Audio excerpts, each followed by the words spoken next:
I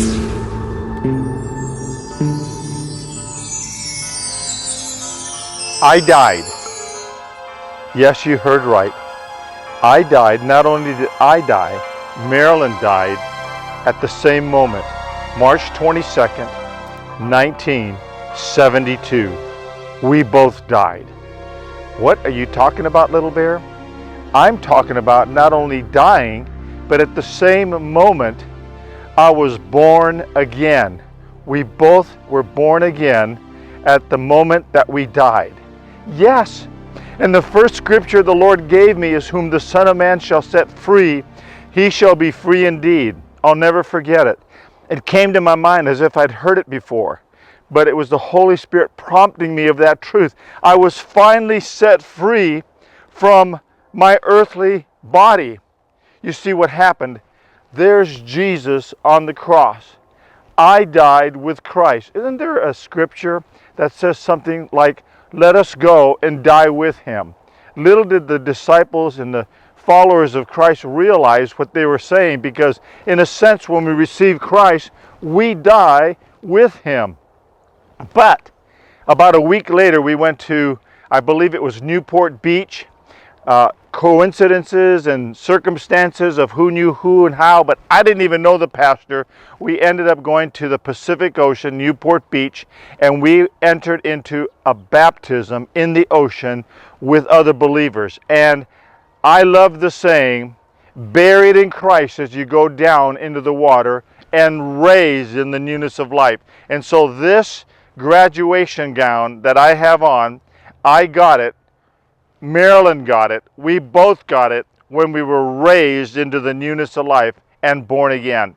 You don't see yourself that way. If you're a born again Christian and you have received the Lord, you are set free.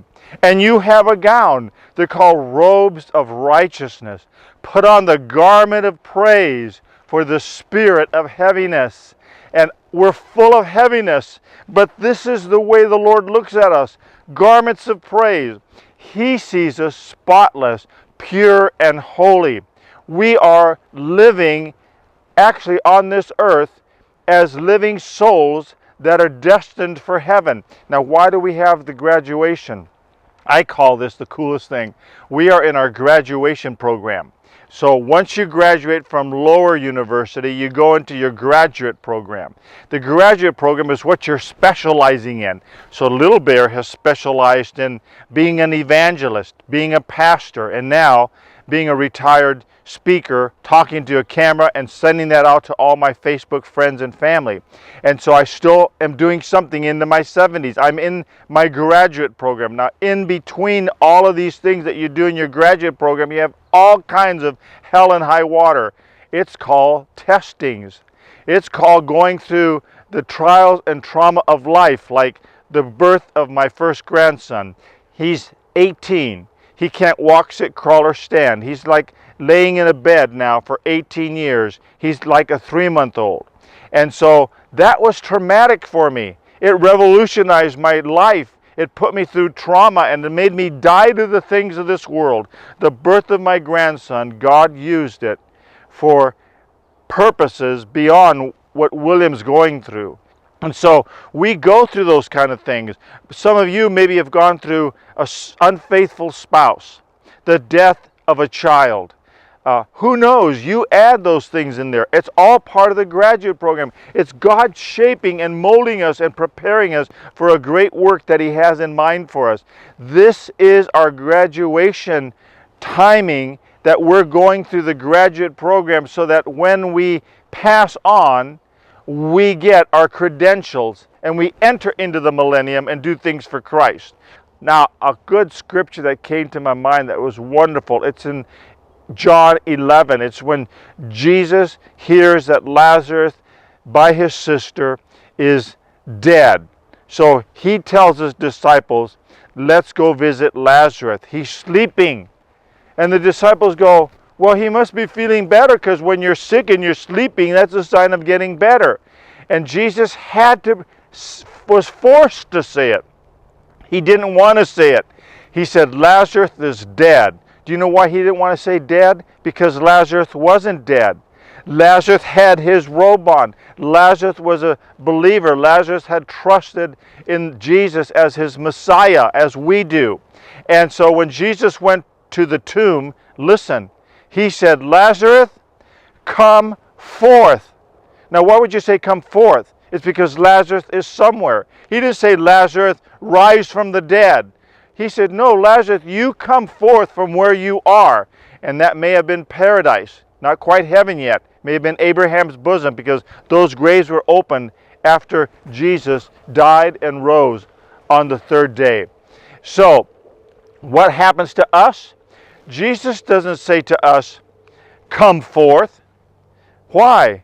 Because we're already forth. We're already here. We're walking now as living souls in Christ.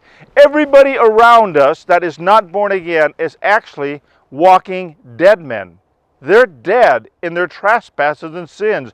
We are more alive, dead in Christ, than they are walking around thinking they're alive when they're dead. It's the oddest thing. Listen, get your head around this because it's revolutionary. So when Jesus calls us, he says, go forth. We're going forth. Don't think when someone dies that you know that is a believer in Christ and has received Jesus as their Savior that they died. No, they go forth. Lazarus came, we go. And so when we're buried in the ground, it's what's behind this robe. It's a hunk of flesh. And that flesh gives us nothing but fits, troubles. Yes, this is why we wrestle between our flesh and our spirit. Paul talks about that in Romans 6, 7, and 8.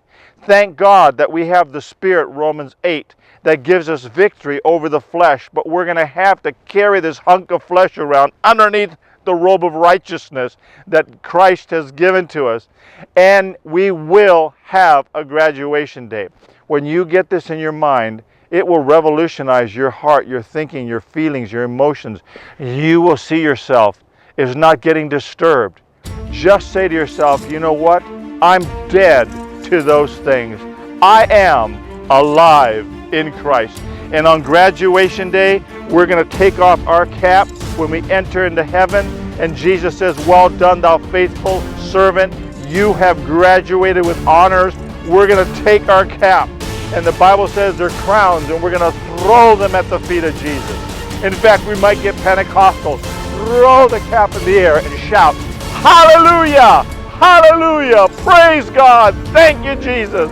We'll be around the throne, worshiping, falling at His feet because of the glorious things that He has done in and through us on His behalf. I leave you with this word to pause and ponder.